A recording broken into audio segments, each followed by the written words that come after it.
The sharp crack echoed through first class. Abigail's scream pierced the recycled air as her arm bent at an impossible angle. Aaron's hand still gripped her wrist. Around them, passengers froze. What none of them knew yet was that the terrified child writhing in pain owned the very airline they were flying on. In 60 seconds, everything would change. Before we dive into this shocking story, drop a comment below and let us know where you're watching from. If you believe no child should ever be treated this way, hit that like button right now. And make sure to subscribe because what happens next will leave you speechless. Trust me, you won't want to miss a single second of how this mother's response changed an entire industry overnight. Now, let's go back to where this nightmare began.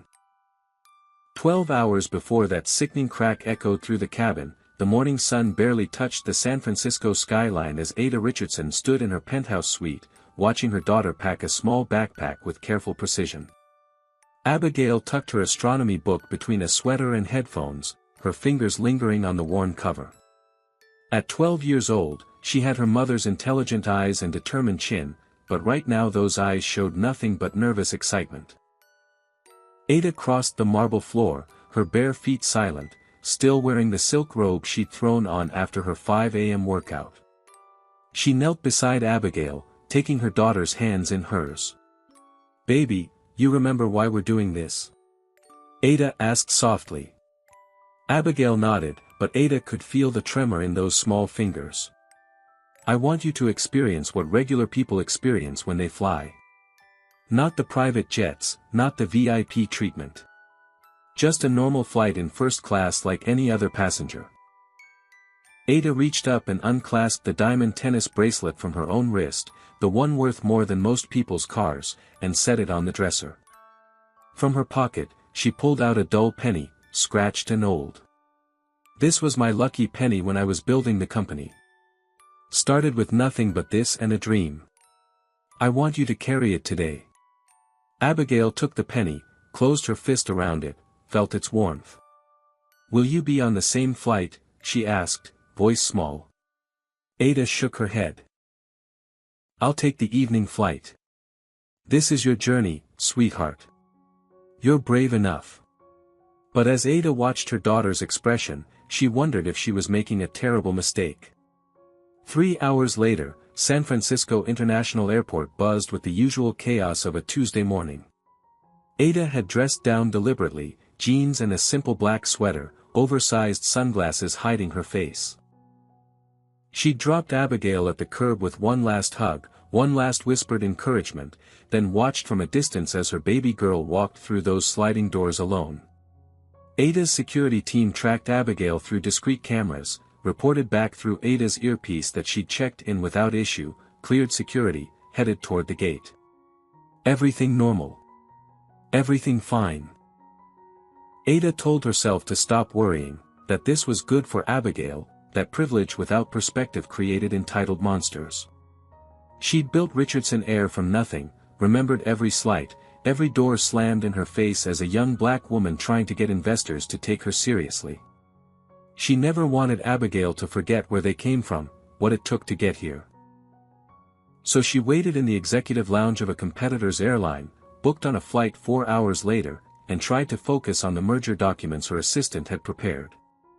Abigail approached gate 34 with her boarding pass clutched in sweaty fingers. Flight 847 to JFK, departure at 10:15. First class, seat 2A. Window seat, just like she'd requested. The gate area was half empty, most passengers still grabbing coffee or browsing shops.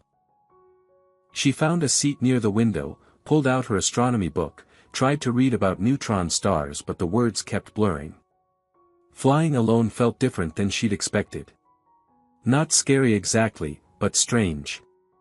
Lonely. She missed her mother's presence, that unshakable confidence Ada carried like a force field. Around her, business travelers typed on laptops, an elderly couple shared a muffin, a young mother bounced a fussy toddler. Normal people doing normal things. Abigail tried to feel normal too. The boarding call came at 9:45. First class and premium passengers first. Abigail gathered her backpack, joined the small line at the gate agent's podium. The agent smiled at her, scanned her pass, wished her a pleasant flight. Abigail walked down the jetway, heart beating faster now, stepped onto the plane. The first-class cabin gleamed with cream leather seats, polished wood accents, soft lighting. Only 4 other passengers had boarded so far, all settling into their seats with practiced ease. Abigail found 2A, slid her backpack under the seat in front of her, arranged her book and headphones within reach. The window showed the tarmac, baggage handlers loading cargo below, another plane taxiing past. She pressed her forehead to the cool glass, felt a flutter of excitement push past the nervousness. "Are you sure you're in the right section, sweetheart?" The voice came from behind, sharp enough to make Abigail flinch. She turned to find a flight attendant standing in the aisle, tall and broad-shouldered, his name tag reading Aaron Mitchell. His expression held no warmth, just cold assessment. His eyes traveled from her worn sneakers to her simple jacket to her face, and something in his gaze made her stomach twist. Yes, sir. This is my seat," Abigail managed, voice quieter than she'd intended. She held up her boarding pass, hand shaking slightly. Aaron took it, examined it far longer than necessary, held it up to the light like he was checking for counterfeit bills. The other passengers had stopped their settling in, watching now. Abigail felt heat crawl up her neck. 2A, Aaron finally said, handing back the pass with obvious reluctance. "Interesting. Probably using someone else's miles, I'd guess." He said it just loud enough for the elderly man across the aisle to hear, pitched like a casual observation but loaded with accusation. Abigail's throat went dry. "My mom bought the ticket," she whispered. Aaron's eyebrow arched. "I'm sure she did." The way he said it made it clear he believed nothing of the sort. He moved past her toward the galley, and Abigail sank into her seat, face burning. Her hands trembled as she opened her book, but she couldn't focus on a single word. The letters swam. Around her, the cabin continued filling, other passengers storing bags, claiming seats, but Abigail felt utterly alone. The cockpit door opened and a man in a pilot's uniform emerged, older than Aaron, with silver threading through his dark hair. His name tag read Abel Crawford, First Officer. He scanned the cabin, his gaze snagging on Abigail, and something passed between him and Aaron, a look Abigail couldn't quite read but that made her shrink further into her seat. Abel wandered to the galley where Aaron was preparing the beverage cart, and their heads bent together in conversation. Abigail couldn't hear the words, but she caught the tone. Dismissive. Contemptuous. She gripped her astronomy book tighter, tried to disappear into the leather seat. A woman boarded and took seat 2C, directly across the aisle from Abigail. She was older, maybe her mom's age, with natural hair styled in elegant locks and eyes that seemed to take in everything. She settled her briefcase, arranged her tablet, then glanced over at Abigail. Their eyes met. The woman smiled, warm and knowing, and something in Abigail's chest loosened just slightly. A younger flight attendant appeared, pretty with kind eyes, her name tag reading Adriana Hayes. She pushed the beverage cart down the aisle, stopping at each row with a practiced smile. "Welcome aboard. May I offer you something to drink before takeoff? Champagne, orange juice, water." The elderly man chose champagne. The businesswoman 2 rows up requested sparkling water with lime. Adriana worked her way closer, and Abigail straightened in her seat, ready to ask politely for water like her mother had taught her. But Adriana rolled right past her. Stopped at the woman across the aisle, offered her the full selection with that same warm smile. The woman, watching Abigail rather than Adriana, requested coffee. Then Adriana continued toward the back of first class, leaving Abigail sitting there, hand half raised, words dying in her throat. The woman across the aisle saw everything. Her expression shifted, that warmth hardening into something else. Something fierce. Abigail lowered her hand, face hot again, confused and hurt. Maybe she'd misunderstood. Maybe Adriana would come back. She waited, watching the flight attendant serve the remaining passengers, watched her return the cart to the galley. 5 minutes passed. No one brought her anything. "Excuse me." Abigail's voice came out smaller than she'd hoped. She raised her hand, trying to catch someone's attention. Aaron was at the galley, organizing items with precise movements. He glanced up, saw her, and his jaw tightened. He strode down the aisle, stopped beside her seat, looking down with barely concealed irritation. "May I have some water, please?" Abigail asked, forcing the words past the tightness in her throat. Aaron crossed his arms. "We'll get to you when we're ready," he said, voice clipped. Before Abigail could respond, another passenger raised his hand 3 rows back, an elderly white man in an expensive suit. Aaron's expression transformed instantly, all professional courtesy. "Yes, sir, what can I get for you?" The man requested tomato juice. Aaron personally fetched it, delivered it with a small napkin and warm nuts, chatted pleasantly about the weather in New York. Abigail's eyes burned. She blinked hard, refused to cry, stared at her book without seeing it.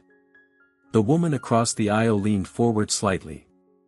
"What's your name, honey?" she asked, voice gentle but edged with anger that wasn't directed at Abigail. "Abigail," she managed. "I'm Adelaide," the woman said. She reached into her briefcase, pulled out a business card, extended it across the aisle. "Adelaide Foster, civil rights attorney. You take this, and if anything else happens, anything at all, you let me know." "Okay." Abigail took the card, not entirely understanding but grateful for the kindness. Adelaide's eyes held hers. "You didn't do anything wrong, Abigail. Remember that." The words settled over Abigail like a shield, thin but present. The captain's voice crackled over the intercom, announcing their departure in 10 minutes, current weather in New York, estimated flight time of 5 hours and 40 minutes. Flight attendants moved through the cabin, checking seatbelts, securing overhead bins. Aaron approached Abigail's row, his eyes dropping to her backpack tucked neatly under the seat ahead of her, exactly where it was supposed to be according to every airline website she'd researched. "That needs to go in the overhead bin," Aaron announced. Abigail looked up, confused. "But it fits under the seat." "The website said bags that fit can go," his voice cut across hers. "Don't argue with me, young lady. Overhead bin. Now." Abigail's hands shook as she unbuckled, reached down for her backpack. Aaron grabbed it first, his fingers rough against the fabric, and yanked it up. He walked 3 steps to the overhead compartment and tossed it inside with enough force that Abigail heard something inside crack. Her water bottle, probably. Or worse, the antique compass her grandmother had given her. Aaron slammed the bin closed, turned back to her with a look that dared her to complain. Abigail slid back into her seat, fastened her seatbelt with trembling fingers. Around her, she noticed other passengers had bags under their seats. Similar sizes to hers. No one else had been told to move them. The elderly man across the aisle had a leather briefcase, bigger than her backpack, tucked right there under 2D. Adelaide saw it too. Her lawyer's mind catalogued every detail, every discrepancy, building a case even before she consciously decided to. She watched Aaron return to the galley, watched him exchange another look with Abel who'd emerged again from the cockpit. 30 years of civil rights work had taught Adelaide to recognize the signs. The microaggressions, the deliberate slights, the systematic dehumanization that people convinced themselves wasn't racism because they never used the actual slurs. She'd seen it in courtrooms, boardrooms, police stations, schools. And now, apparently, at 30,000 feet. She pulled out her phone, made a note, added Abigail's name. Started a file in her head. The plane pushed back from the gate with a mechanical groan that Abigail felt through her entire body. She gripped the armrests, knuckles going pale, as the aircraft turned and began its slow taxi toward the runway. Flying didn't usually scare her, not when her mother was beside her, talking her through every sound and sensation. But alone, every mechanical whir and hydraulic hiss felt ominous. The captain announced they were third in line for takeoff. Abigail closed her eyes, tried the breathing technique her mother had taught her. 4 counts in, hold for 4, 4 counts out. It wasn't working. Her astronomy book sat in her lap, and she focused on it instead, opening to the chapter on stellar evolution, trying to lose herself in the familiar comfort of science. The plane turned onto the runway, engines powering up with a roar that vibrated through the seats. Acceleration pushed Abigail back against the leather. She watched through the window as the ground blurred, as buildings and trees streaked past faster and faster, as the nose lifted and suddenly there was nothing below but air. Her stomach dropped. The book slipped from her lap, sliding across the tilted floor into the aisle with a soft thump. Without thinking, Abigail unbuckled her seatbelt and leaned forward to grab it before it slid further back. Her fingers just brushed the cover when a shadow fell over her. "Sit down. Seatbelt on." Aaron's voice exploded above her, so loud that passengers 4 rows back startled. Abigail jerked upright, fumbling for her seatbelt, heart hammering. "I'm sorry, my book just fell and Aaron's hand slammed against the overhead bin above her head, making her flinch. "I don't care about your excuses. Do you want to crash this plane? Do you want to kill everyone on board?" His face was inches from hers now, red and furious, spittle flying with each word. Abigail shrank back against the window, unable to form words, unable to breathe. The plane hit a pocket of turbulence and bounced, and Aaron grabbed the seat back to steady himself, but his eyes never left her. "During takeoff, you stay seated and belted. Do you understand me?" Each word enunciated like she was stupid, like she was dangerous. Abigail managed a tiny nod, tears spilling down her cheeks now despite her desperate attempt to hold them back. She'd seen another passenger, a white woman in 4B, stand fully upright during taxi to retrieve something from the overhead bin. Aaron had walked right past her without a word. But Abigail had leaned forward for 3 seconds and suddenly she was a threat to everyone's safety. The injustice of it choked her as surely as the fear. Adelaide's voice cut through the moment, sharp and authoritative. "Sir, that is completely unnecessary." Aaron whipped around to face her, and Adelaide met his glare without flinching. "She's a child who dropped a book. Your response is wildly inappropriate." Aaron took a step toward Adelaide, using his height to intimidate. "Ma'am, I suggest you mind your business before you find yourself in violation of federal regulations." Adelaide pulled her phone from her pocket, opened the camera app with deliberate slowness. "I'm an attorney, and I'm making this my business. I suggest you return to your duties before you find yourself named in a lawsuit." The standoff lasted 5 seconds that felt like 5 minutes. Other passengers watched with wide eyes, some uncomfortable, some angry, none willing to intervene. Aaron's jaw worked, his hands clenched and unclenched at his sides.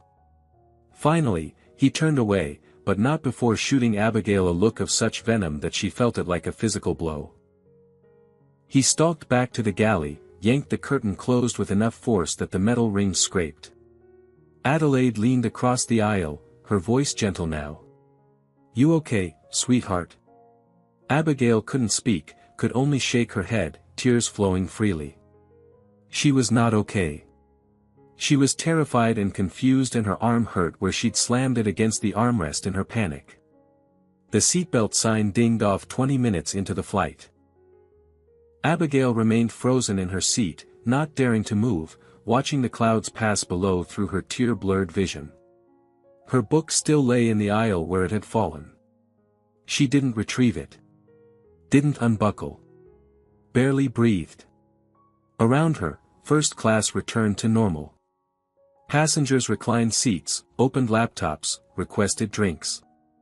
Adriana worked the cabin, all apologetic smiles and efficient service, but Abigail noticed she avoided eye contact, served everyone except the girl in 2A.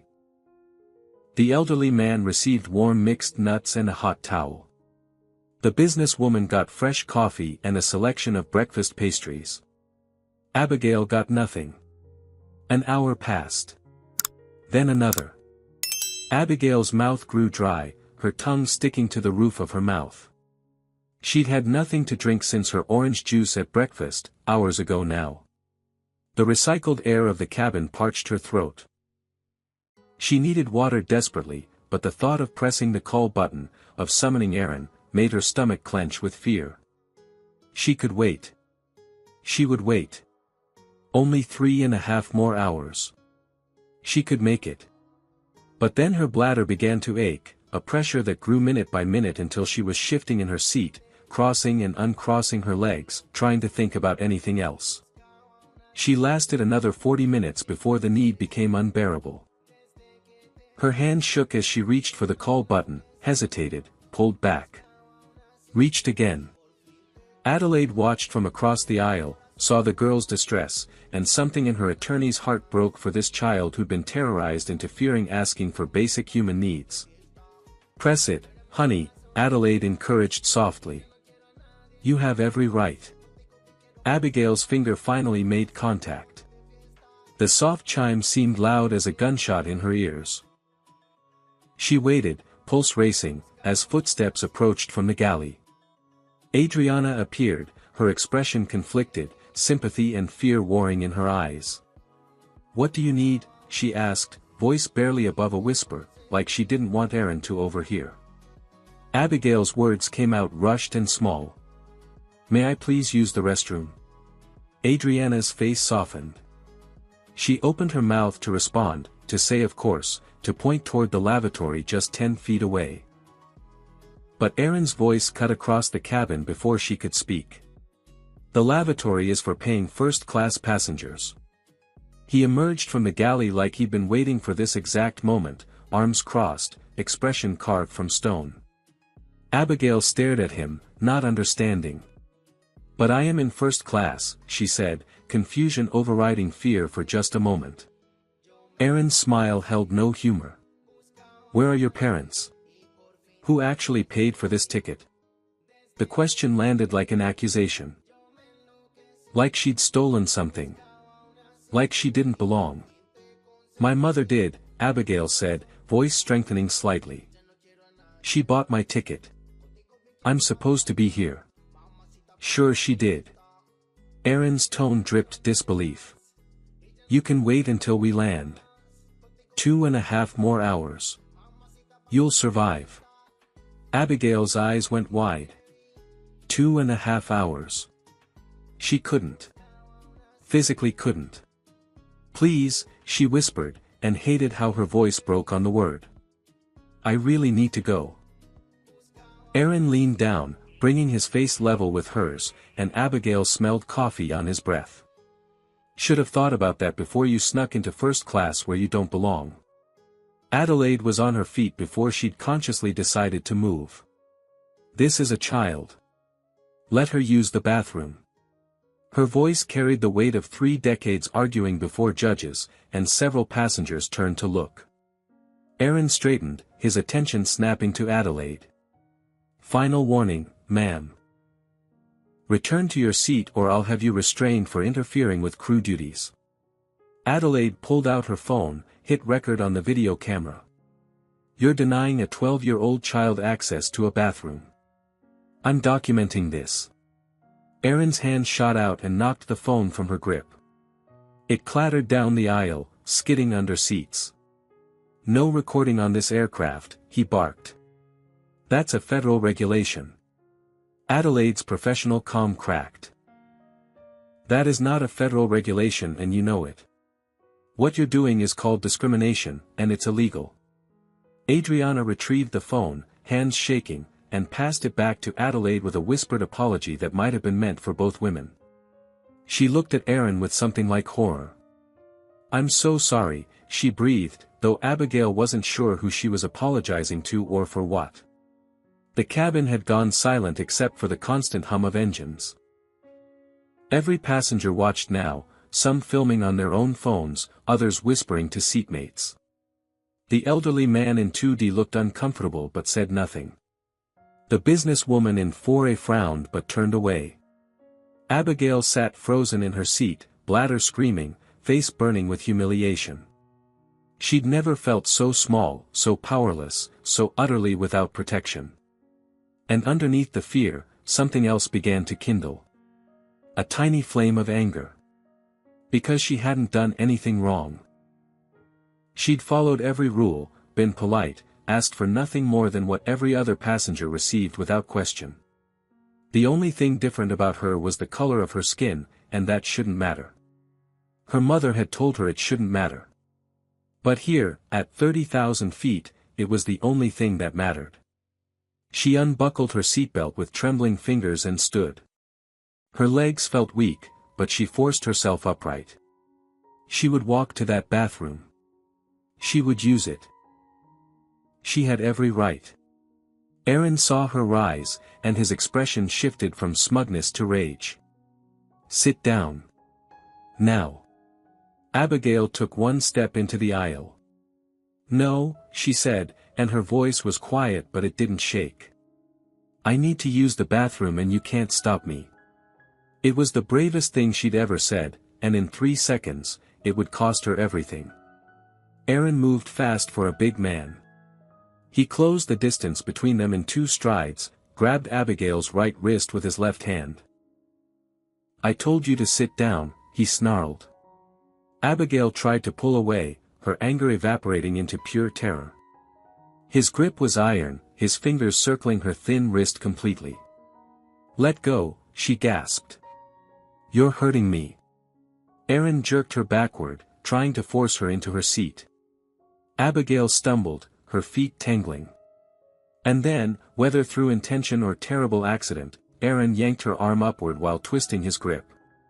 The sound was distinctive. A crack like a branch snapping, but wetter somehow, more organic.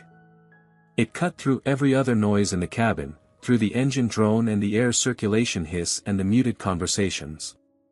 Abigail's scream followed instantly, high and piercing and filled with a pain so pure it made Adelaide's hands go numb. The girl collapsed to her knees in the aisle, cradling her right arm against her chest, and even from across the aisle Adelaide could see the angle was wrong. Bones didn't bend that way. Arms weren't supposed to have that extra joint midway down the forearm.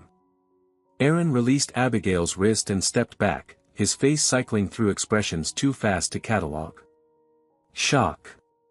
Fear. And then, almost immediately, defensive anger. His mouth opened and words came out, loud and immediate. She tried to hit me.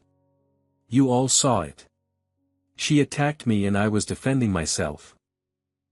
He looked around the cabin wildly, seeking witnesses to an assault that hadn't happened, trying to rewrite reality before it had even finished occurring.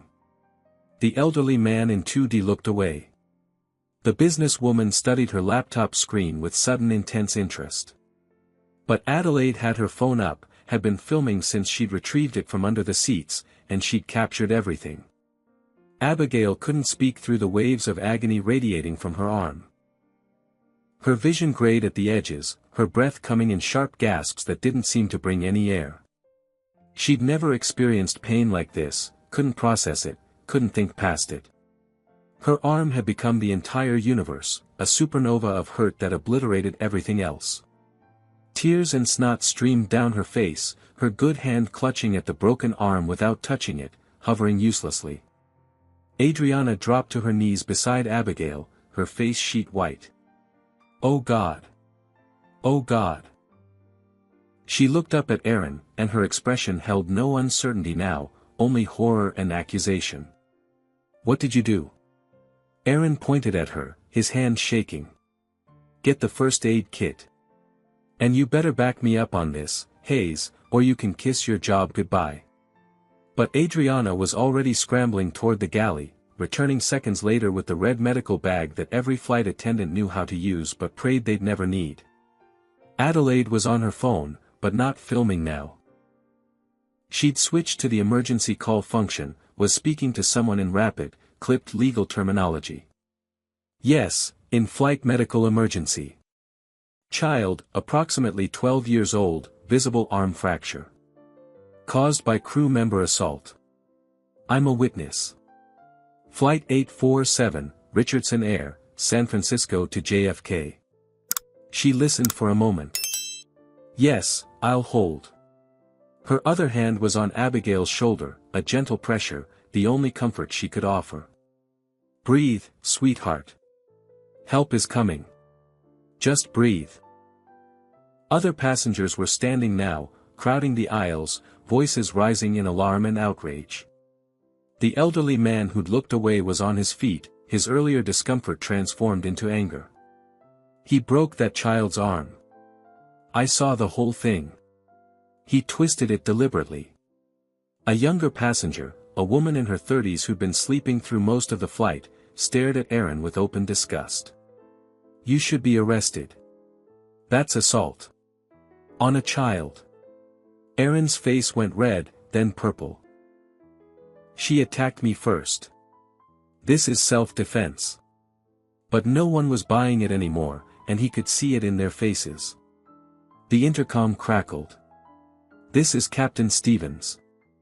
Is there a medical emergency in first class? Please respond. Aaron lunged for the handset mounted near the galley, grabbed it before anyone could stop him. Minor incident, Captain. Under control. No need for alarm. Adelaide ripped the handset from his grip with strength she didn't know she possessed. Captain, this is Adelaide Foster, passenger 2C. A child has a broken arm from crew assault. We need an emergency landing immediately. Silence on the other end, then the captain's voice, careful and professional. Confirm, broken arm. Adelaide looked at Abigail's deformed forearm, at the swelling already starting, at the girl's face gray with shock. Confirmed. Visible fracture. Child is 12 years old and in significant distress. Copy that. Initiating emergency landing protocol. Nearest suitable airport is Denver International. ETA 28 minutes. The handset clicked off. Aaron stood in the galley, surrounded by hostile passengers, and his bravado finally cracked. You're all making a mistake. She's lying. Kids lie. But Adriana was kneeling beside Abigail with the emergency blanket, carefully fashioning a makeshift sling, her hands gentle despite their trembling. No, Adriana said quietly, not looking at Aaron. I saw everything. You grabbed her. You twisted her arm. This is on you. Aaron turned on her, desperation making him vicious. You want to keep your job, Hayes. You want to still be employed when we land. Then you better think very carefully about what you say. Adriana finally looked up, meeting his eyes. I already lost my job the second I stayed silent before. I'm not making that mistake again. She turned her attention back to Abigail, adjusting the sling with careful fingers. You're okay, honey. We're going to get you to a hospital. You're so brave. But Abigail didn't feel brave. She felt like she was fragmenting, breaking apart from more than just her arm. The pain was making her nauseous, her skin clammy. She tried to focus on Adelaide's face, on Adriana's soothing voice, on anything except the wrongness radiating from her forearm. I want my mom, she whispered, and it came out sounding exactly like what she was, a 12-year-old child in more pain than she'd ever known. Please. I want my mom. Adelaide's throat tightened. She glanced at her phone, at the contact information she'd managed to extract from airline customer service during her hold time, at the name Ada Richardson next to a San Francisco number. We're calling her right now, sweetheart. Right now. She dialed, putting the phone on speaker, and prayed someone would answer. It rang once. Twice. On the third ring, a woman's voice came through, professional and slightly impatient. Ada Richardson. Abigail's sob at hearing her mother's voice was a sound Adelaide would remember for the rest of her life. Mommy. Mommy, my arm. He broke my arm. The change in Ada's voice was instantaneous, all business veneer shattering. "Baby? Abigail, what happened? Where are you?" But Abigail couldn't form coherent sentences anymore, could only cry and try to breathe through the pain. Adelaide took the phone, moved it slightly away from Abigail but kept it on speaker so the girl could hear her mother's voice. "Ms. Richardson, my name is Adelaide Foster. I'm an attorney and I'm a passenger on your daughter's flight. There's been an incident." Adelaide's professional training kicked in, her voice steady despite her rage. "A flight attendant assaulted Abigail. He grabbed her arm and twisted it. The bone is fractured, visibly displaced.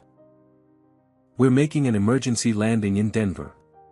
She heard Ada's sharp intake of breath, heard what sounded like a chair scraping. "What flight number?" Ada's voice had changed again, gone cold and precise, the voice of someone used to commanding rooms full of powerful people. "Flight 847. San Francisco to JFK. Richardson Air, actually. Your airline." Adelaide provided the information clearly, already thinking like the lawyer she was, documentation and evidence and chain of custody. There was a pause on the other end, and when Ada spoke again, her tone made the temperature in first class seem to drop 10 degrees. "Did you say Richardson Air?" Adelaide frowned slightly. "Yes, why?" Another pause, and Adelaide could hear rapid typing in the background, Ada clearly multitasking at impossible speed. "Because I own it. Every plane. Every route. Every employee." Adelaide's eyes widened. She looked at Abigail with sudden new understanding, saw the simple clothes and nervous demeanor in a completely different light. This wasn't just any terrified child. This was the daughter of the woman who owned the very airline they were flying on. And Aaron had just broken her arm. "Keep my daughter safe," Ada said, and it wasn't a request. "I'm making calls. I'll be in Denver before you land. Just keep her safe." The line went dead. Adelaide looked at Adriana, who'd gone pale. "Did she just say she owns Richardson Air?" Adriana whispered. Adelaide nodded slowly, a grim smile touching her lips. "She did." They both turned to look at Aaron, who was standing in the galley with his union rep on his own phone, oblivious to the bomb that had just detonated his entire future. Adriana's smile matched Adelaide's. "He has no idea what's coming." Adelaide glanced at her phone's video, at the crystal-clear footage of Aaron assaulting a child. "None whatsoever." The pilot's voice came through the intercom again, steady and professional despite the chaos in first class. "Ladies and gentlemen, as you may be aware, we're diverting to Denver International Airport due to a medical emergency. We'll be on the ground in approximately 24 minutes. Medical personnel will be standing by. We appreciate your patience and cooperation." The plane was already descending, the pressure change making Abigail's ears pop and adding another layer of discomfort to her overwhelming pain. She sat hunched in her seat now, Adriana having helped her there, the makeshift sling cradling her swollen arm. Every tiny movement of the aircraft sent fresh waves of agony through the brake. Adelaide had returned to her seat only because the captain had insisted all passengers be belted for the descent, but she kept her phone out, kept filming, documenting Aaron's every move as he paced the galley like a caged animal. He'd stopped trying to control the narrative, stopped insisting Abigail had attacked him. Now he just looked scared, whispering frantically into his phone, presumably to his union representative or a lawyer. Adriana remained as close to Abigail as regulations allowed, one row back, her face a mask of guilt and determination. The descent seemed to take hours though the clock showed only 22 minutes. Every second was agony for Abigail, the pain in her arm building rather than diminishing as shock wore off and reality set in. Adelaide tried to distract her, asking gentle questions about school, about her interests, anything to keep the girl focused on something besides the fire in her radius. Abigail answered in fragmented sentences, her voice thin. "I like astronomy. Want to study stars. My book fell and I just... She couldn't finish, tears welling up again. I know, sweetheart. You didn't do anything wrong. Adelaide wished she could reach across the aisle and hold the girl's good hand, but the seatbelt sign glared at her. So she settled for words, for witness, for the promise that this wouldn't be swept under a rug like so many injustices before it. Your mother is going to make sure everyone knows what happened here. Everyone. The question that had been building in Adelaide's mind finally surfaced, and she voiced it carefully, watching Abigail's reaction. Did you know that your mother owns the airline? Abigail shook her head slightly, wincing at even that small movement. She wanted me to fly like a normal person. Said I needed to understand what regular passengers experience. Her laugh was bitter, nothing like a 12-year-old should sound. I guess I understand now. Before Adelaide could respond, the cockpit door banged open and the co-pilot, Abel Crawford, emerged. His face was thunderous, all professional courtesy abandoned. He surveyed the first-class cabin, took in Abigail's tear-stained face and cradled arm, the hostile passengers, Aaron's panicked expression in the galley. Who authorized this emergency landing? He demanded, directing his question at the cabin in general.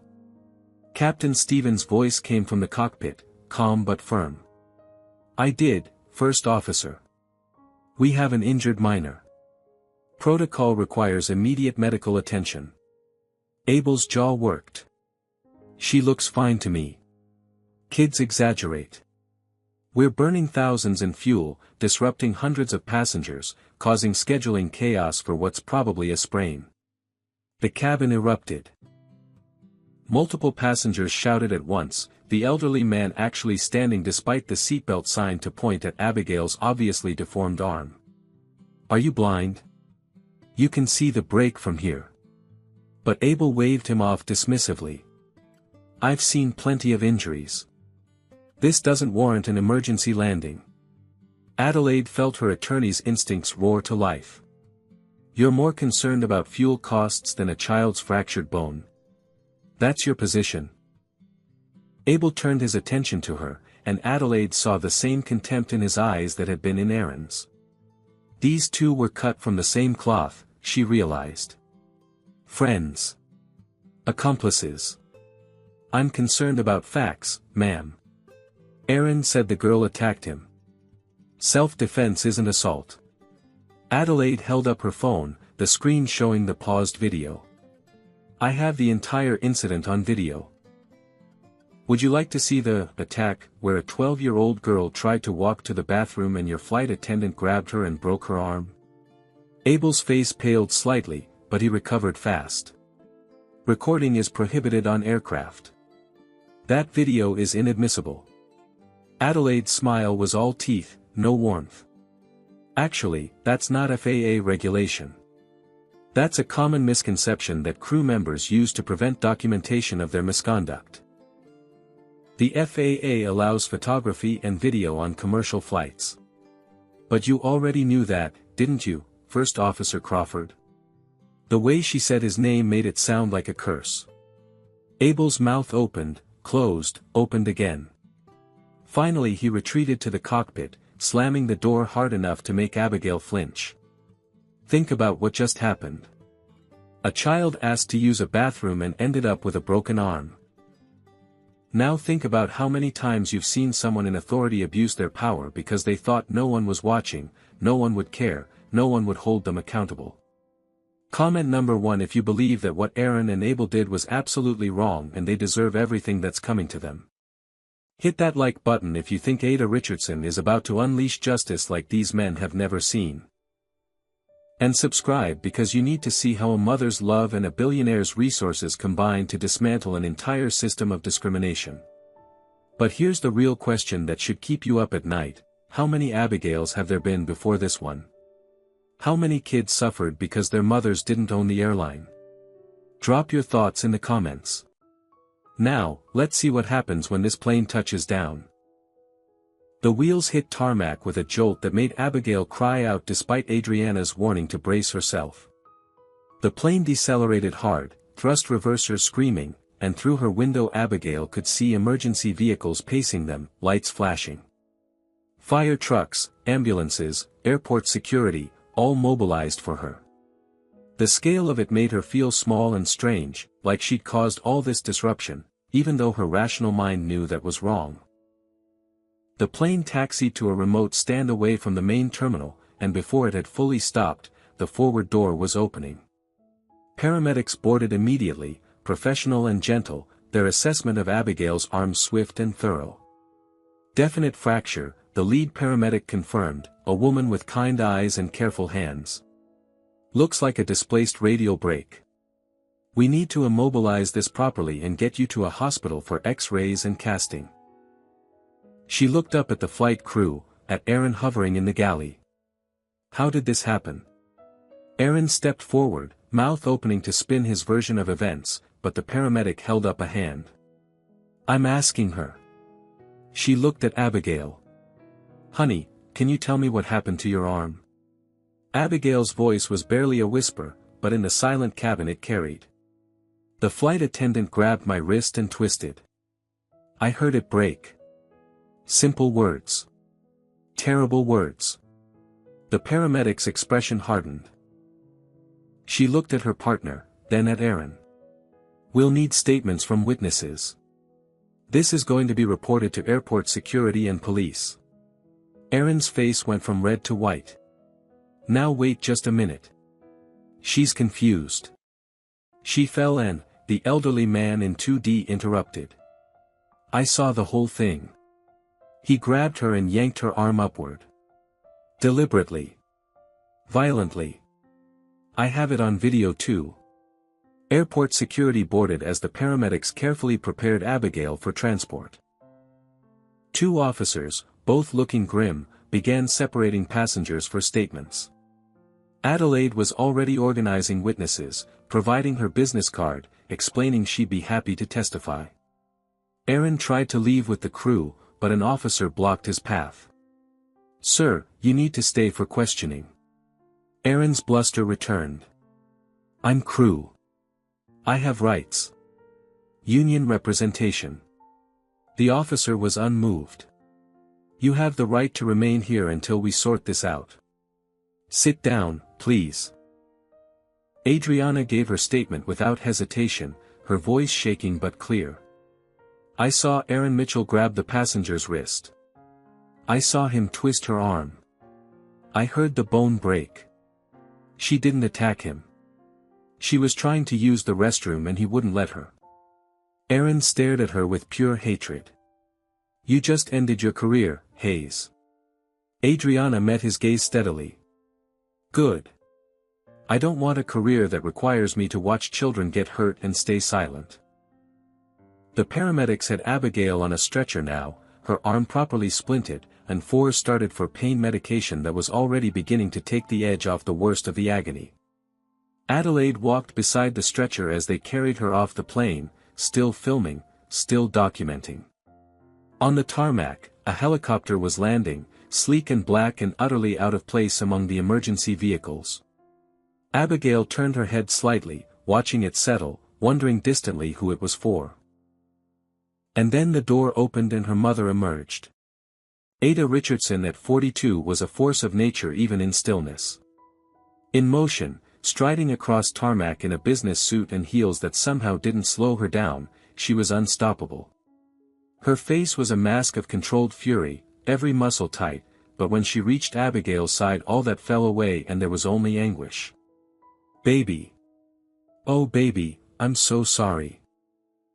She bent over the stretcher, her hands framing Abigail's face, her eyes scanning for injuries beyond the obvious arm. Mommy's here now. I've got you. Abigail broke completely then, all the brave front she'd been maintaining shattering. It hurt so much and he wouldn't let me use the bathroom and he said I didn't belong and, the words tumbled out between sobs, making no sense except they made all the sense in the world. Ada's expression cycled through emotions too fast to track, landing finally on something cold and terrible. She looked at the lead paramedic. Best orthopedic surgeon in Denver. Now. The paramedics started to explain their protocol for Denver General, but Ada cut her off. Presbyterian St. Luke's. Dr. James Morrison. He's expecting you. I've already arranged it. The paramedic's eyes widened slightly, recognizing the name of one of the top pediatric orthopedic surgeons in the country, but she nodded. Yes, ma'am. Ada turned to the airport director who'd materialized at her elbow, summoned by someone, drawn by the spectacle of a private helicopter landing during an emergency. Where is the crew of Flight 847? Her voice could have frozen flames. The director, a nervous man in his 50s, pointed toward a holding area inside the terminal. They're with security, Ms. Richardson. We're taking statements from everyone involved. Ada's smile was not a smile. Good.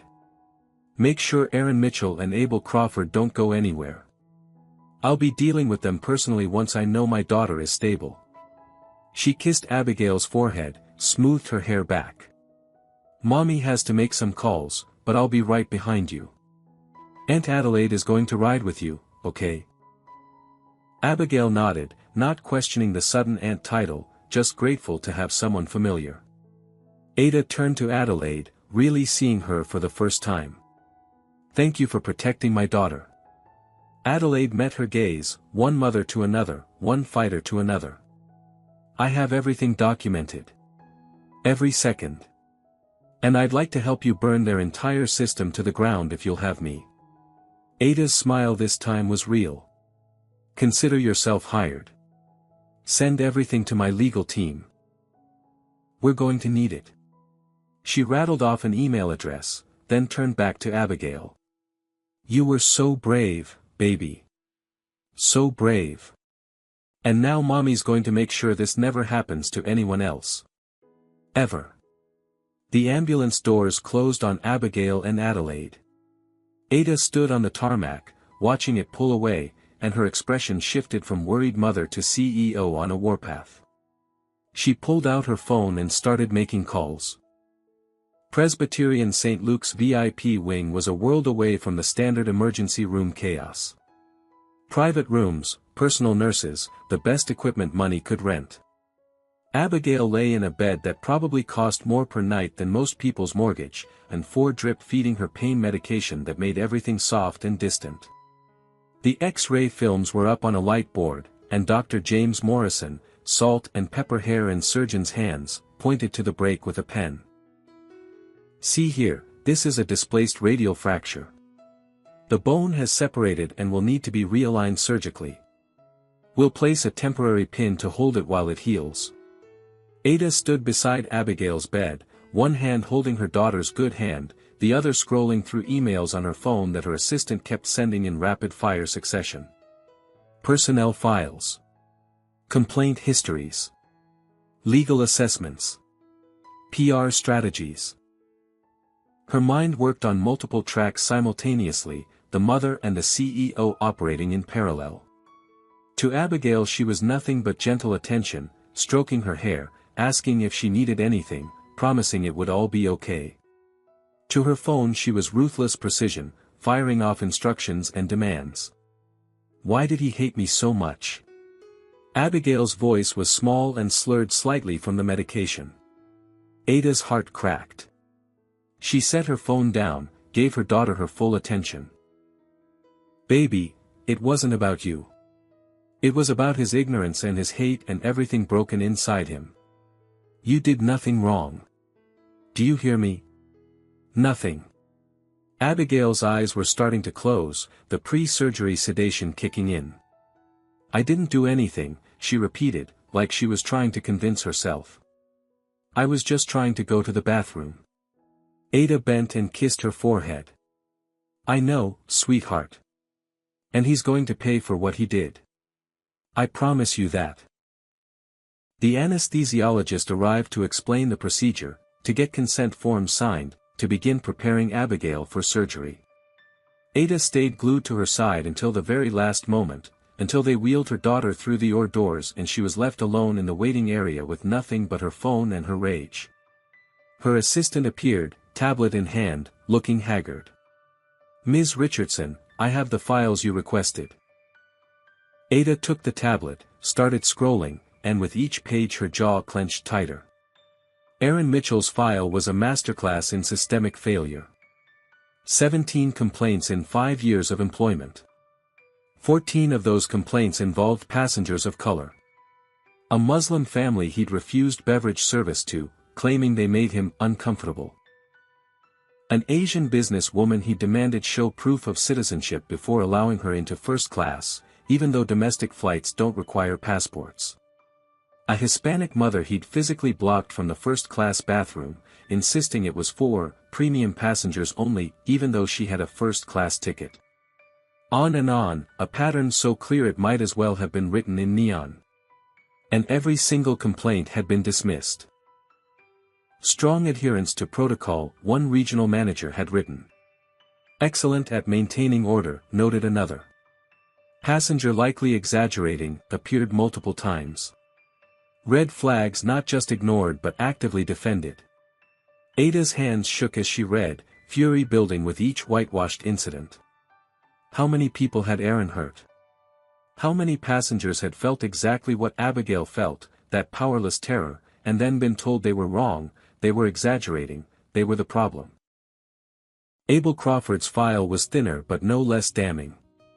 3 racial complaints, all from colleagues rather than passengers. A black captain he'd refused to fly with, claiming personality conflict, though the captain's complaint made clear the conflict was Abel's refusal to take orders from a black man. The regional manager's note, both parties counseled. Equal blame for unequal behavior.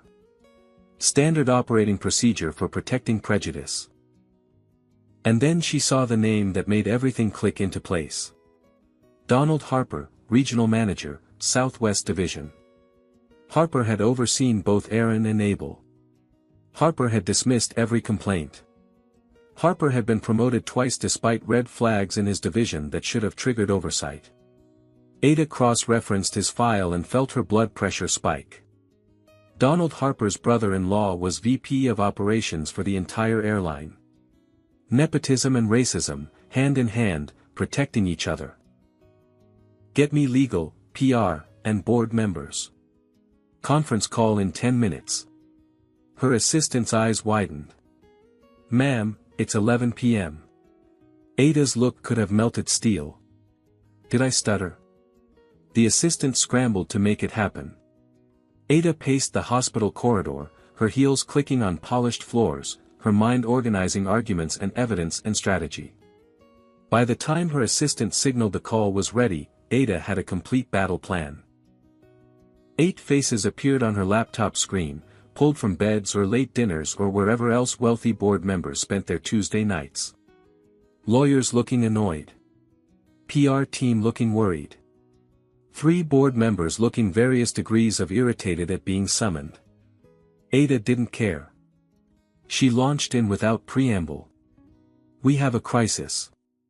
A 12-year-old passenger had her arm broken by one of our flight attendants. My daughter. On my airline. And the reason it happened is because we've been enabling racist employees for years. She shared her screen, walked them through Aaron's file, through Abel's, through the pattern of complaints and dismissals. Showed them Adelaide's video, the clear footage of Aaron grabbing and twisting Abigail's arm. Let them hear her scream.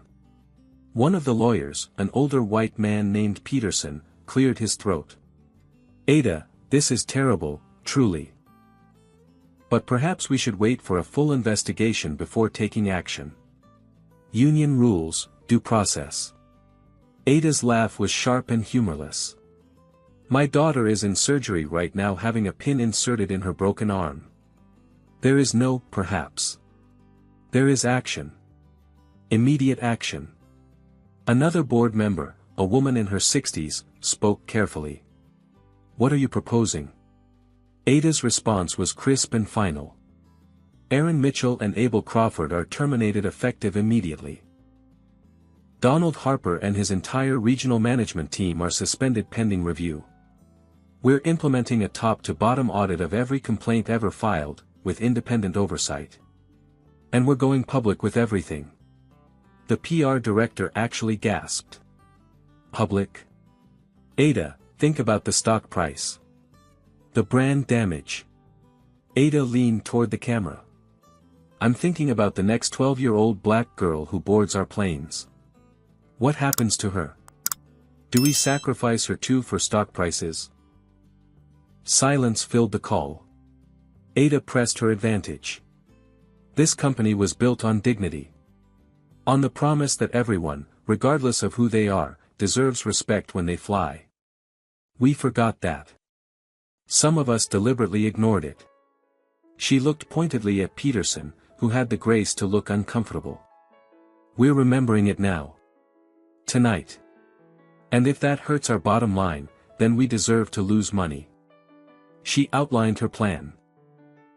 Immediate terminations, creation of a passenger advocacy board with independent oversight, a $50 million fund for industry-wide anti-discrimination training, a press conference tomorrow morning with full transparency. Peterson tried again. The union will fight these terminations. They'll tie us up in litigation for years. Ada smiled. Let them. We have video evidence of assault on a minor. They won't win, and the publicity of them defending a child abuser will destroy them faster than it destroys us. She looked at each face on the screen in turn. I need a vote. Confidence in my leadership and my plan, or you can ask for my resignation right now. She meant it. She'd burn it all down before she'd let this stand.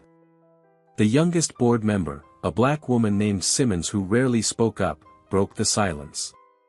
I support Ada completely. This is overdue. Years overdue. Another voice chimed in, then another.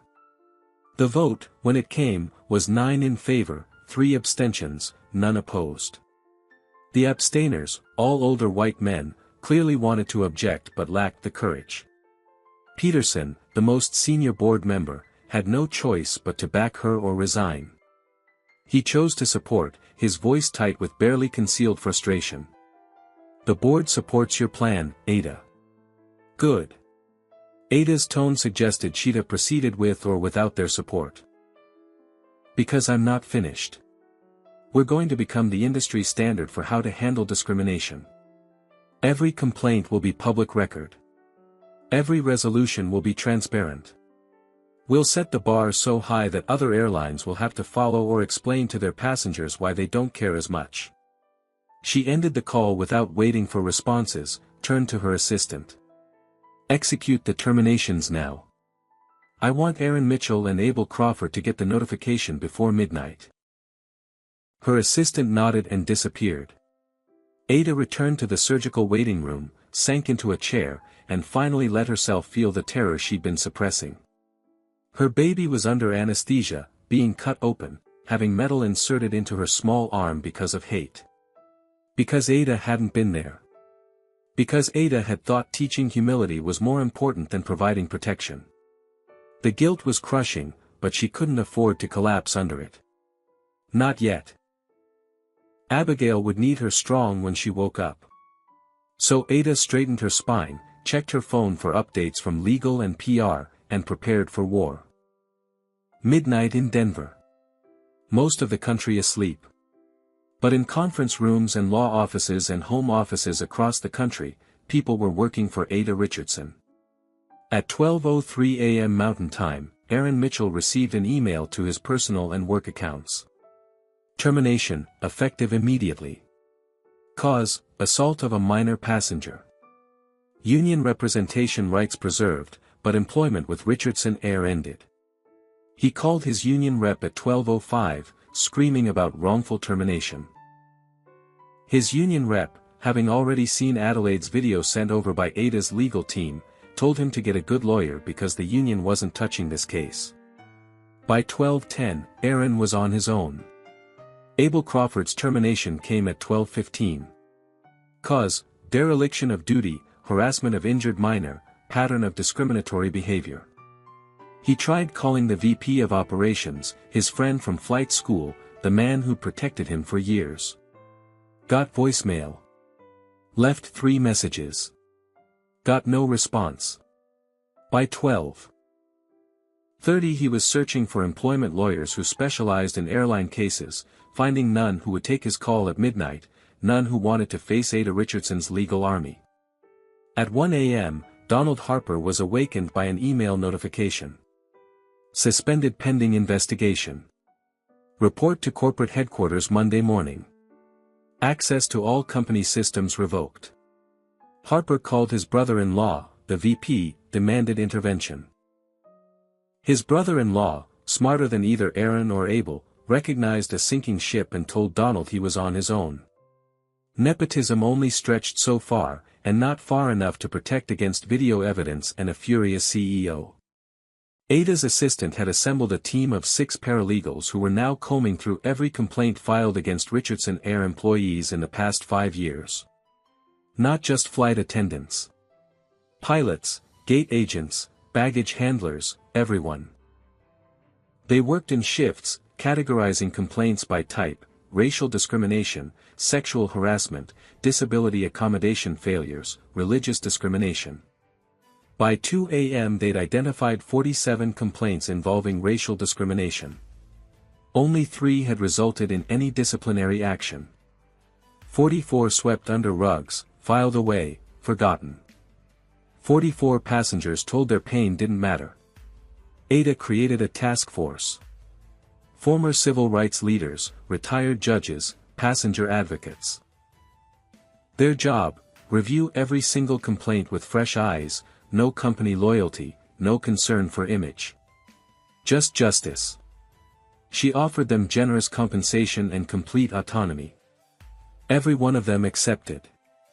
By 3 a.m. she had a team that would terrify every manager who'd ever dismissed a legitimate complaint. Adriana Hayes received an email at 3:30 a.m. She'd been awake anyway, unable to sleep, replaying the moment she'd stayed silent about Aaron's behavior before, the moment that might have prevented Abigail's injury if she'd only been brave sooner. The email was from Ada Richardson personally. A job offer. Corporate Training Division, developing the new anti-discrimination program. Triple her current salary. A chance to help prevent what happened to Abigail from ever happening again. Adriana cried as she typed her acceptance. At 4:00 a.m., Ada announced the creation of a whistleblower protection program. Any employee could report discrimination, harassment, or safety violations anonymously through an independent third party. No retaliation allowed. Violating the whistleblower protections would result in immediate termination, no exceptions, no union protection. Within the first hour, 6 reports came in. By morning, there would be 30. The dam had broken. The press release was drafted, reviewed by legal, approved by PR despite their protests. Ada sent it at 5 a.m. to every major news outlet. Subject line, Richardson Air CEO responds to assault of minor passenger. The body text was unflinching. It described the incident. It named Aaron Mitchell and Abel Crawford. It outlined the terminations and the new policies. It invited scrutiny. It promised transparency. It was the kind of press release that PR professionals have nightmares about, the kind that admits fault and responsibility instead of hedging and protecting. It was also exactly what Ada intended. At 6 a.m., Dr. Morrison emerged from the OR, still in scrubs, looking tired but satisfied. The surgery went perfectly. The bone is aligned, the pin is placed correctly. She'll need the pin for about 8 weeks, then we'll remove it and transition to a cast for another 4 weeks. Full recovery expected. Ada's knees went weak with relief. Can I see her? Dr. Morrison nodded. She's in recovery. Still sedated, but you can sit with her. Ada followed him to the recovery room, looked at her daughter's small form on the bed, the bandages on her arm, and finally let the tears come. She sat beside the bed, held Abigail's good hand, and whispered promises. I'm so sorry I wasn't there, baby. So sorry. But I'm here now. And I'm going to make sure what happened to you changes everything. I'm going to make sure no other child ever feels that fear, that pain, that helplessness. I promise you. Abigail slept on, unaware, but Ada felt the promise settle into her bones like an oath. At 9 a.m., Ada stood at a podium in a Denver hotel conference room, facing 40 journalists and twice as many cameras. She'd had 3 hours of sleep, had changed into a fresh suit her assistant had procured from somewhere, had downed enough coffee to keep her sharp. She looked every inch the CEO, except for the exhaustion in her eyes and the barely controlled rage in her voice. She opened with Adelaide's video, projected on a screen behind her. Let them watch a child's arm break. Let them hear her scream. Several journalists gasped. One looked away. Ada watched them watch it, made sure they felt the full impact. This is my daughter, Abigail. She's 12 years old. This happened yesterday on my airline, Richardson Air. She was trying to use the bathroom. That's all. And a flight attendant broke her arm. Ada's voice didn't shake, but her hands gripped the podium white-knuckled. I take full responsibility. Not because I was there, I wasn't. Not because I trained Aaron Mitchell, I didn't. But because I built a system that allowed him to be hired, kept him employed despite 17 complaints, protected him when he should have been fired years ago. That's on me. She outlined the immediate actions, terminations, suspensions, new oversight, transparency measures. A journalist raised her hand. Ms. Richardson, Aaron Mitchell's complaint history wasn't public knowledge. How were you supposed to know? Ada's smile was bitter. I'm the CEO. It's my job to know.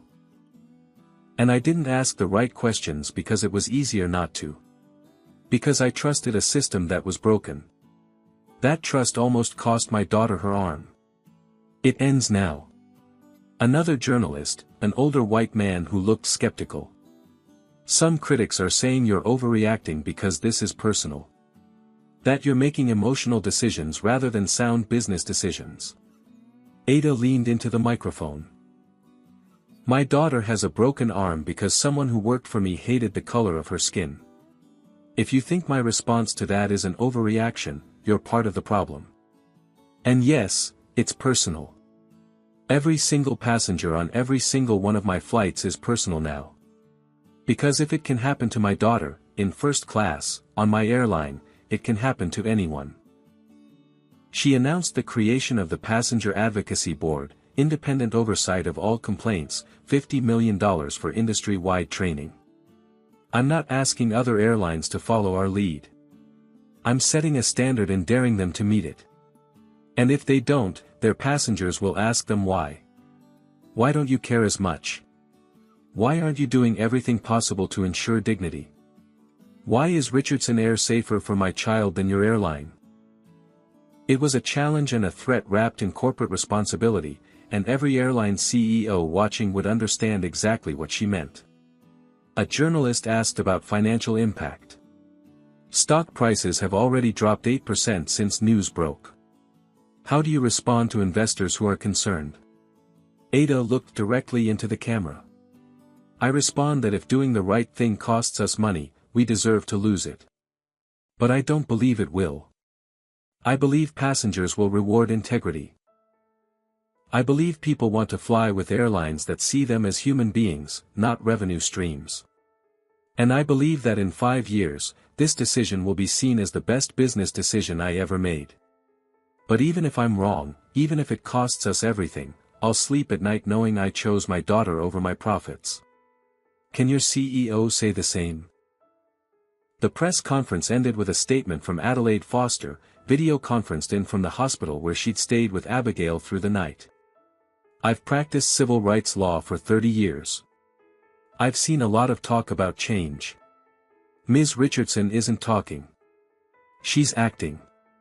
Swift, transparent, meaningful action. This is how it should be done.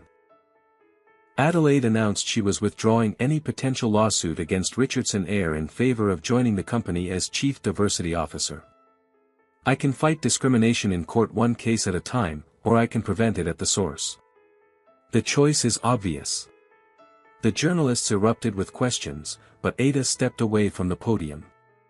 She'd said what needed saying. The rest was execution. She returned to the hospital, to her daughter who was starting to wake from anesthesia, groggy and confused and asking for water. Ada gave her ice chips, stroked her hair, and watched the news alerts flood her phone. The story was everywhere. Video of the assault playing on loop. Her press conference being analyzed from every angle. Stock prices continuing to fall. Social media exploding with opinions. And through it all, Ada felt something she hadn't expected. Peace. Because for once in her life, she'd chosen exactly right. The internet had opinions. Within 6 hours of Ada's press conference, #RichardsonAir was trending worldwide. The video of Aaron breaking Abigail's arm had been viewed 20 million times. Comment sections became battlegrounds. One side praised Ada's swift action, called her a hero, said this was real accountability. The other side claimed reverse discrimination, argued Aaron deserved due process, insisted Ada was being emotional rather than rational. The split was predictable, falling largely along racial lines, with too many white voices questioning whether a broken arm really warranted ending someone's career. Aaron Mitchell's union released a statement that made Ada want to throw her phone through a window. While we condemn all violence, we question the rush to judgment in Mr. Mitchell's case. Every employee deserves a thorough investigation and fair hearing before termination. The video, while disturbing, may not show the full context. Ada's legal team responded within the hour. The full context is that Aaron Mitchell grabbed a 12-year-old child and broke her arm. There is no context in which that is acceptable. He has been terminated for cause. RichardsonAir stands by this decision. The union president gave an interview to a major news network, sat there in his expensive suit and talked about Aaron's rights, about the sanctity of due process, about how videos can be misleading. The interviewer, to her credit, pushed back. We've all seen the video. It's quite clear. What's misleading about it? The union president hedged, talked about angles and perceptions, never quite admitted that Aaron had done anything wrong. The backlash against the union was immediate and fierce. Pilots and flight attendants from other airlines publicly condemned the statement, some even resigning from the union in protest. An anonymous flight attendant from Delta posted a thread on social media that went viral. I've been flying for 15 years. I've seen crew members treat passengers of color differently. Slower service. More scrutiny. Harsher rules. And I stayed silent because I was scared. Thank you, Ada Richardson, for having the courage I didn't have. This happens more than you know. The thread was shared 50,000 times. Other crew members added their own stories, a chorus of confession and commitment to change. A black pilot posted his own experience. I've had first officers refuse to acknowledge my commands. I've had gate agents question my credentials in front of passengers. I've reported it and been told I was being sensitive. Seeing Aaron Mitchell face consequences feels like validation. Like maybe the system can work if people with power choose to make it work. His post garnered 20,000 likes and hundreds of comments from other pilots of color sharing similar stories. But for every supportive voice, there was pushback. Conservative commentators questioned whether Ada was making decisions based on emotion rather than business sense. She's a mother first, CEO second, and it shows, one pundit declared. This kind of knee-jerk reaction will destroy the company. Financial analysts worried about the stock price drop, now at 8% and still falling. RichardsonAir's market value had lost $300 million in a single day. Board members were fielding angry calls from major investors. An emergency board meeting was called for Wednesday morning, less than 24 hours after the press conference. Ada sat in the Denver hospital with Abigail, who was awake now but groggy from pain medication, and video-conferenced into the meeting.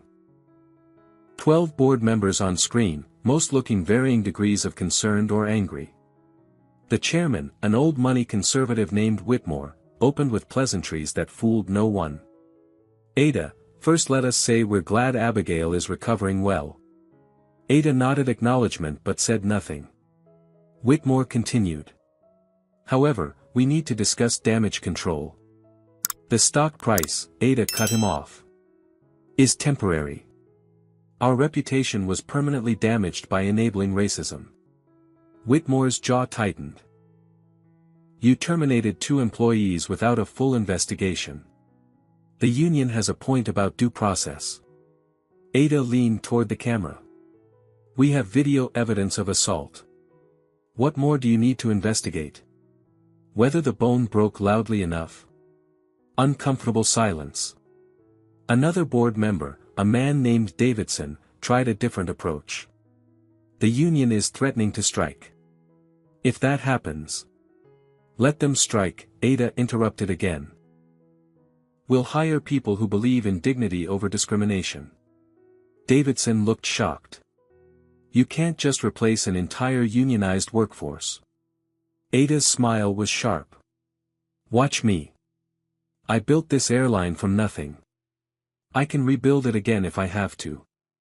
What I won't do is compromise on this. A third board member, an investment banker named Reeves, played what he thought was his trump card. Ada, we sympathize with what Abigail went through. Truly. But you're making this personal when it needs to be strategic. The company's future. Ada's control snapped. You're right.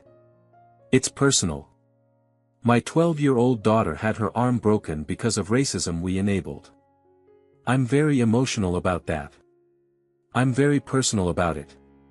And if you think the company's future is more important than making sure that never happens again, then you don't belong on this board. The silence that followed was deafening. Abigail, listening from her hospital bed, squeezed her mother's hand with her good one. Ada looked at her daughter, at the bandages and the pain and the trust in those eyes, and found her resolve hardening to diamond. Simmons, the young black board member, spoke up. I support Ada completely. What she's doing isn't just right morally, it's right strategically. Passengers will reward this kind of transparency and accountability. I believe that. Another member nodded agreement. The initial stock drop is panic. Once people see we're serious about change, it'll recover. I'm with Ada. One by one, voices chimed in. Some reluctant, some enthusiastic, but building toward consensus. A vote was called, confidence in Ada's leadership. 9 supported her. 3 abstained. None opposed. Whitmore had no choice. Supporting Ada or resigning were his only options, and his ego wouldn't allow resignation. The board supports your direction, Ada, he said, each word sounding like it cost him physically.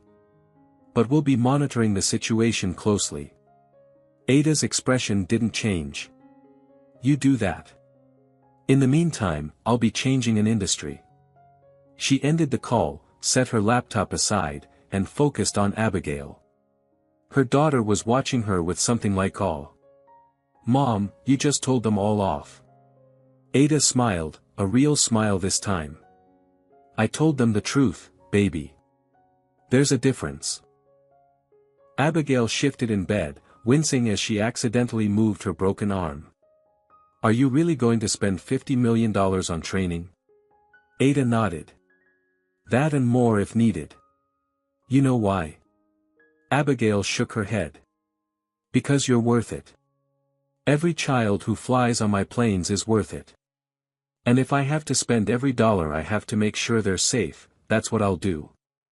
The task force was already making discoveries that turned Ada's stomach. The review of 47 discrimination complaints revealed patterns that should have triggered oversight years ago. 15 employees were flagged for immediate investigation. 5 were terminated within 48 hours for violations so clear that even union representation couldn't help them. 10 more were placed in mandatory retraining with the understanding that one more complaint would end their employment. The regional management structure that had protected Aaron and Abel was gutted. Donald Harper was forced to resign, his nephew who'd been promoted through nepotism was also forced out. 3 other regional managers who dismissed valid complaints were demoted or terminated. Ada replaced them with people who had experience in civil rights advocacy, who understood that a complaint wasn't an annoyance to be managed but a warning sign to be heeded. And then Ada did something unprecedented. She called every passenger who'd filed a racial discrimination complaint in the past 5 years that had been dismissed. 41 phone calls, some lasting hours. She apologized personally. Explained what had happened to her daughter. Promised change. Offered compensation, free flights, and most importantly, belief. One woman, a Latina mother named Maria Santos, broke down crying on the phone. "No one ever believed me," she sobbed. "They made me feel like I was crazy, like I was making it up." Ada's voice was gentle but firm. "I believe you, Maria.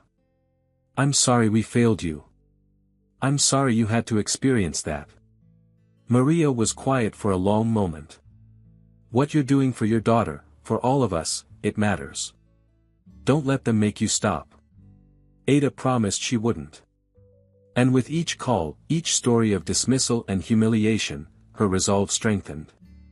This wasn't just about Abigail anymore. It was about every passenger who'd been made to feel less than human at 30,000 feet. 2 weeks after surgery, Abigail sat in her mother's penthouse apartment in San Francisco, her right arm in a purple cast that ran from knuckles to elbow. Physical therapy had started, gentle exercises to maintain flexibility in her fingers and elbow. The pain had faded to a dull ache, manageable with over-the-counter medication. But the nightmares hadn't faded at all. Every night, she woke up gasping, feeling phantom hands on her wrist, hearing the crack echo in her skull. Ada would rush in, hold her, rock her, whisper that she was safe. But safety felt like a lie when Abigail couldn't even close her eyes without seeing Aaron's face. Dr. Lisa Chen, the child psychologist Ada had hired, was patient and skilled. Twice a week, Abigail sat in her comfortable office and talked through the trauma. "It's normal to have nightmares," Dr. Chen explained. "Your brain is processing something terrible that happened. It needs time." Abigail picked at the edge of her cast. "Why did he hate me? I still don't understand." Dr. Chen leaned forward. "Some people carry hate inside them. It has nothing to do with you, with who you are. It's about what's broken in them." But understanding intellectually and feeling it emotionally were different things. Abigail still woke up questioning what she'd done wrong, replaying every moment, wondering if she'd been more polite, more quiet, more invisible, whether Aaron would have left her alone. Dar. Chen worked on reframing those thoughts. "You did nothing wrong. Say it with me." Abigail repeated the words, but they felt hollow. Dr. Chen was patient. "We'll keep saying it until you believe it. However long that takes." Ada was fighting her own guilt. She'd put Abigail on that plane, had thought teaching humility was more important than providing protection. The irony was brutal. She'd wanted Abigail to understand what regular passengers experienced, and Abigail had learned exactly that, at the cost of a broken bone and psychological trauma. In her own therapy sessions, because Ada was smart enough to know she needed help processing too, she worked through the guilt and the anger. Her therapist reminded her that she couldn't have predicted Aaron's violence, that she'd responded with everything in her power once she'd known. It helped. Some. One evening, Ada found Abigail designing something on her tablet, her good hand stylus working in quick strokes. "What are you working on, baby?" Abigail turned the screen to show a mock-up of a training module. Scenarios where passengers were treated unfairly, with prompts asking what the correct crew response should be. "For your new program," Abigail explained. "Dr. Chen says finding purpose in pain helps healing." Ada's throat tightened. Her 12-year-old daughter, arm still in a cast, was trying to prevent other children from experiencing her trauma. "Can I help?" Ada asked. Abigail nodded enthusiastically, and they spent the next hour building out scenarios together. Abigail's perspective was invaluable. She knew exactly what had made her feel powerless, knew exactly what would have helped. Adults need to listen when kids say something's wrong, she insisted. Aaron wouldn't listen. If someone had listened earlier, maybe he wouldn't have still been working there. Ada made a note.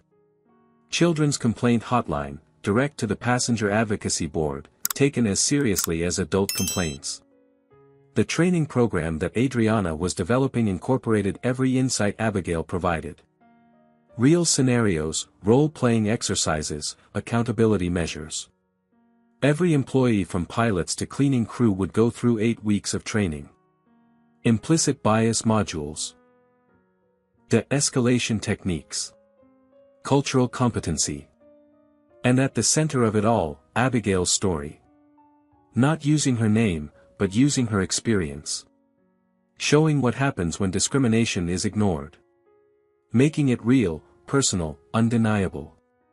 3 months after the incident, the first quarterly report from the Passenger Advocacy Board was released publicly, as Ada had promised.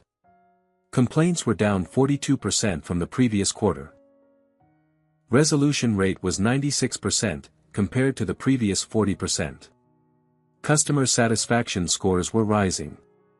And most tellingly, employees were reporting feeling more supported, not less. Turns out that clear guidelines and real accountability made jobs easier, not harder. Who knew? The stock price had recovered from its initial 8% drop and was now up 12% from pre-incident levels. Passengers were choosing Richardson Air specifically because of the new policies, because they trusted that complaints would be heard, that discrimination wouldn't be tolerated. Ada had been right. Integrity was profitable. The board members who'd questioned her decisions were silent now, their doubts drowned in quarterly earnings reports. Other airlines were watching, some with genuine interest, some with resentment.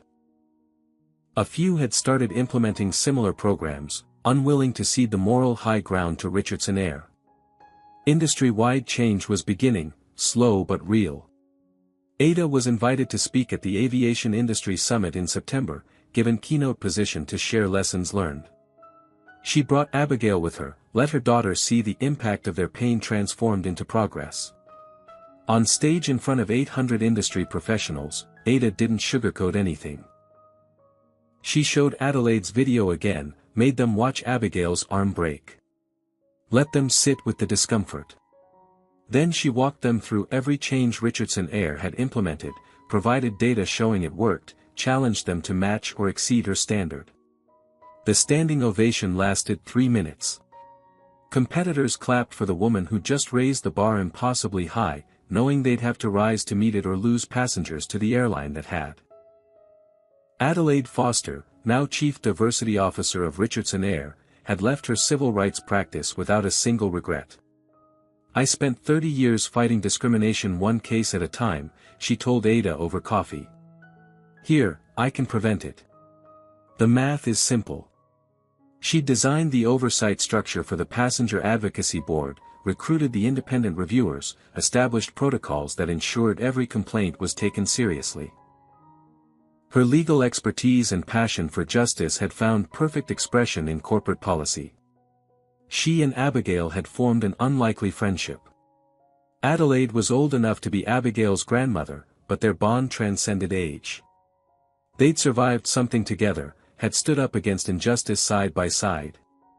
Adelaide called Abigail her co-conspirator in changing the industry. Abigail had started calling her Aunt Adelaide, and Adelaide wore the title with pride. Once a week they had lunch together, talked about everything from school to social justice to Adelaide's grandkids. During one of these lunches, Abigail asked the question that had been building in her mind. Do you think what happened to me really changed things? Or are people just scared right now and they'll go back to how they were before? Adelaide set down her fork, considered the question with the seriousness it deserved. Some people are just scared, you're right. But some people genuinely learned. And the systems we built, those will outlast the fear. That's why systems matter more than feelings.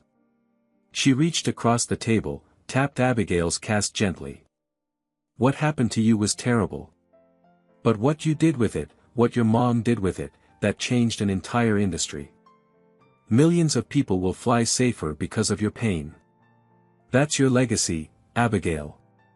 Not the broken arm. The change it created.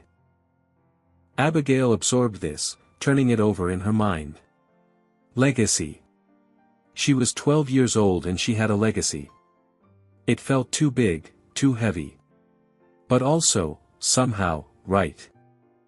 6 months after the incident, Abigail's cast was off, her arm fully healed except for a thin scar along the radius where Dr. Morrison had made his surgical incision. The scar was barely visible, would likely fade completely within a year. The physical healing was complete. The emotional healing was ongoing, slower, but progressing. The nightmares had decreased from every night to once or twice a week. She could ride in elevators again without panic attacks, could be in enclosed spaces without her heart racing. Dr. Chen called it resilience. Abigail called it exhausting. Her 13th birthday was approaching, and Ada had been planning something special. Something Abigail didn't know about yet. Richardson Air's design team had been working for months on a project that Ada had personally overseen with obsessive attention to detail. The new first-class cabin design, child-friendly and dignity-focused, incorporating every lesson learned from Abigail's trauma. And they'd named it, at Ada's insistence, Abigail's Suite. The birthday celebration was held at Richardson Air headquarters, a modern glass building in San Francisco that looked out over the bay. Employees filled the atrium, along with board members, journalists covering the transformation story, and Adelaide who'd helped organize every detail. Abigail stood beside her mother, nervous in a new dress, her healed arms self-consciously hidden by long sleeves. She didn't like attention, didn't want to be the center of this. But Ada squeezed her hand and whispered, "You don't have to do this if you're not ready. We can cancel right now." Abigail looked at her mother's face, saw the love and the pride and the lingering guilt that Ada tried to hide. Shook her head. "I want to. Other kids need to know it's okay to speak up." Dar. Chen's words, internalized and owned. Finding purpose in pain. Abigail was trying. The cabin mock-up was revealed with dramatic flair, curtains pulled back to show the redesigned first class. Wider seats with better cushioning. Call buttons at multiple heights so children could reach them easily. Special training protocols for crew members serving young passengers, emphasizing respect and patience. Entertainment systems with both adult and child-friendly options. Everything designed to say, "You belong here. You matter. You're safe." Applause filled the atrium. Abigail walked through the cabin, ran her good hand over the seat fabric, noticed all the small touches that came from her feedback. Ada watched her daughter explore and felt something loosen in her chest. They'd taken the worst experience of Abigail's life and transformed it into something beautiful. It didn't erase the trauma. But it gave it meaning. Abigail gave a short speech, prepared with Dr. Chen's help over weeks of practice. Her voice shook at first, but steadied as she went. "What happened to me was wrong. I was scared and hurt and I didn't understand why someone hated me when I'd done nothing to them." She paused, swallowed. "But what my mom did after, what all of you have done, that was right. You listened. You believed me. You changed things. And now other kids won't have to be as scared as I was." She looked directly at the cameras. "If something bad happens to you, speak up. Adults should listen. And if they don't, keep speaking up until you find someone who will." The standing ovation made her blush and duck her head, but she smiled too. A real smile, the first in months that reached her eyes. Ada wrapped an arm around her shoulders, careful of the healed but still tender arm, and held her daughter while hundreds of people celebrated her courage. Later, when the formal event ended and most guests had left, Adriana approached them hesitantly. "Abigail? Ms. Richardson?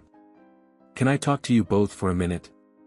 There was something in Adriana's expression, something raw and guilty, that made Abigail's stomach clench.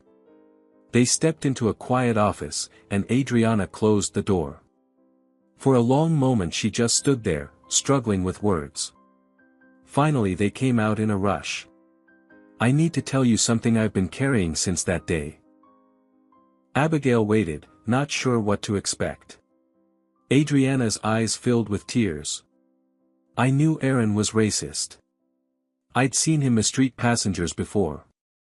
Muslim families, Asian businesspeople, Hispanic kids. And I never reported it. I was scared for my job, scared of retaliation, scared of being labeled a troublemaker. The tears spilled over. And because I stayed silent, you got hurt. If I'd reported him even once before that flight, maybe he wouldn't have still been working there. Maybe you'd still have been on that plane, but he wouldn't have been. The office was silent except for Adriana's quiet crying.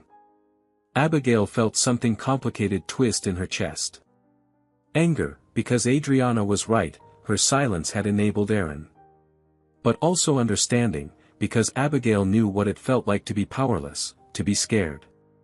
She looked at her mother, who was watching both of them with an unreadable expression. What do you want me to say? Abigail asked finally, voice small. Adriana shook her head. I'm not asking for forgiveness. I don't deserve it. I just needed you to know the truth. Your mom offered me a promotion, head of the training program. I said no. I don't deserve to benefit from your pain when I could have prevented it. She took a shaky breath. I asked for an entry-level position in training instead. No special treatment. I'm going to spend my career making sure what happened to you never happens to anyone else. Not because it'll make me feel better, but because it's the only right thing I can do now. Abigail looked at Adriana, really looked at her. Saw genuine remorse, saw someone who'd made a mistake and was trying to do better. Dr. Chen's voice echoed in her mind, healing sometimes means forgiving people who let us down. Not forgetting, but forgiving. Abigail extended her healed right arm, the one that had been broken, toward Adriana. My therapist says that healing means forgiving people who let us down. Not forgetting what they did, but forgiving them anyway. Adriana stared at the offered hand like she couldn't believe what she was seeing. I'm not asking for forgiveness, she repeated. That's why I'm giving it, Abigail said quietly. You can't earn it. I'm just giving it. Because holding on to anger hurts me more than it hurts you. She'd learned that in therapy too. Forgiveness was a gift to yourself, not to the person who'd hurt you. Adriana took her hand carefully, mindful of the arm that had been broken because of her silence, and they both cried. Ada watched this moment, her daughter offering grace to someone who'd failed her, and felt her heart break and heal simultaneously. When they pulled apart, Ada spoke for the first time. Honesty takes courage, Adriana. More courage than staying silent. You're hired for the training program. Not the head position, like you said. Entry level. Prove yourself. Earn it. But you're hired. Adriana nodded, unable to speak, and left the office still crying. Abigail and Ada sat in the quiet office for a while, processing what had just happened. Finally Ada asked, "Are you okay?" Abigail shrugged. "I don't know. She was right that if she'd reported Aaron before, maybe he wouldn't have hurt me. But I don't think holding that against her forever helps anyone." She looked at her mother. "Is that naive?" Ada pulled her daughter close. "No, baby. That's wisdom. That's strength. You're stronger than I am." That evening, they stood in Ada's office overlooking the airfield. Planes took off and landed in the golden sunset light, Richardson Air logos visible on tails and fuselages. Abigail watched them move, the way she'd watched them before the incident, but seeing them differently now. "Mom, do you think things really changed? Or will they go back to how they were once people stopped paying attention?" Ada considered the question honestly. Some things changed permanently. The systems we built, the oversight, the accountability, those will last.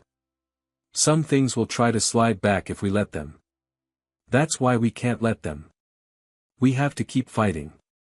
Abigail traced patterns on the glass, watching another plane climb into the sky. I want to fly again, she said suddenly.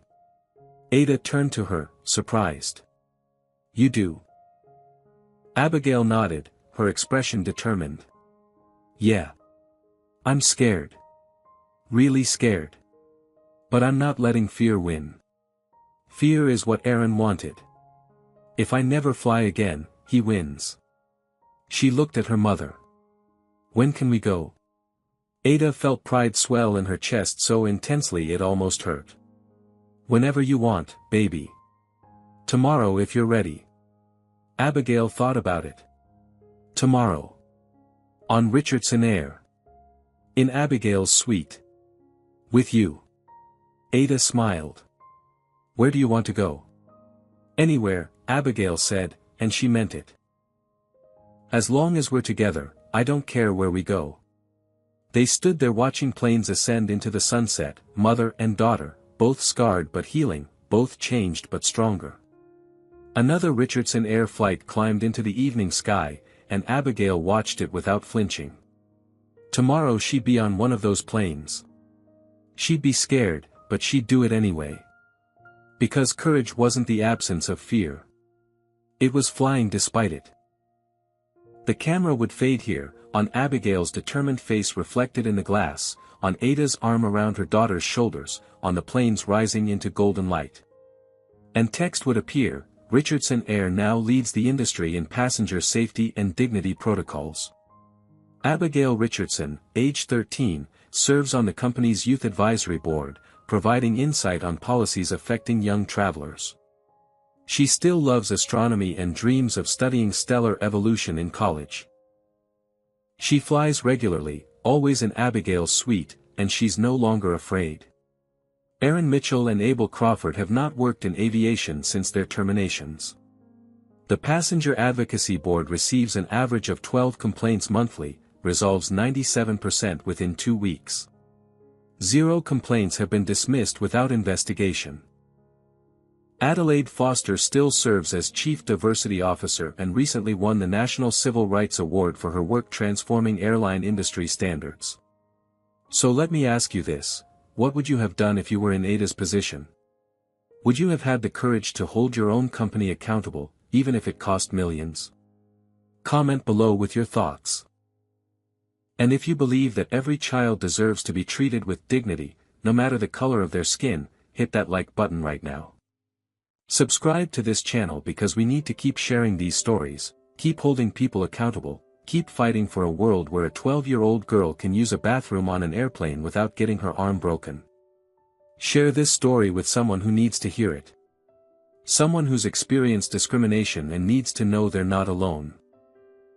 Someone with power who needs to remember that courage and compassion aren't weaknesses, they're strengths. Thank you for watching Abigail's story. Thank you for caring enough to make it to the end. And remember, speak up, stand up, and never let fear win. Until next time, keep fighting for what's right. This story reveals powerful truths about accountability, courage, and systemic change. First, silence enables injustice. Adriana's fear of speaking up about Aaron's racism allowed him to continue hurting passengers until he broke a child's arm. Bystanders who witness discrimination have a moral obligation to act, regardless of personal cost. Second, true leadership means choosing principle over profit. Ada Richardson risked her company's stock price and investor confidence to do what was right, proving that integrity and business success aren't mutually exclusive. Third, systems matter more than individuals. Firing Aaron wasn't enough. Ada dismantled the entire structure that protected him, creating oversight mechanisms that would outlast any single person's commitment. Fourth, trauma can become purpose. Abigail transformed her pain into policy changes that protect millions of travelers. Her willingness to share her story, despite ongoing emotional healing, gave meaning to her suffering. Fifth, forgiveness doesn't mean forgetting. Abigail forgave Adriana while still acknowledging the harm caused by her silence, demonstrating that grace and accountability can coexist. Finally, change requires relentless vigilance. Ada didn't declare victory after initial reforms. She built permanent structures ensuring that progress wouldn't erode when public attention faded. Real transformation demands sustained effort, transparent accountability, and the courage to keep fighting long after the cameras stop rolling. What would you do if you witnessed discrimination like Adelaide did? Would you film it, speak up, or stay silent? Drop your honest answer in the comments because we need to talk about this. If you believe that no child should ever experience what Abigail endured, smash that like button right now. It tells YouTube to share this story with more people who need to hear it. Subscribe to this channel and hit the notification bell because stories like this matter, accountability matters, and we're going to keep sharing them until real change happens everywhere, not just at Richardson Air. Share this video with someone who works in customer service, someone who has power to make policies, someone who's experienced racism and needs to know they're not alone, or someone who simply needs a reminder that one person's courage can transform an entire industry. Thank you for spending your time with Abigail's story. Thank you for caring enough to watch until the end. And remember this. Your voice matters, your actions matter, and standing up against injustice, even when it's scary, always matters. May you have the courage to speak up when you witness wrong, the strength to demand accountability from those in power, and the compassion to forgive while never forgetting. Until next time, keep fighting for dignity, keep demanding.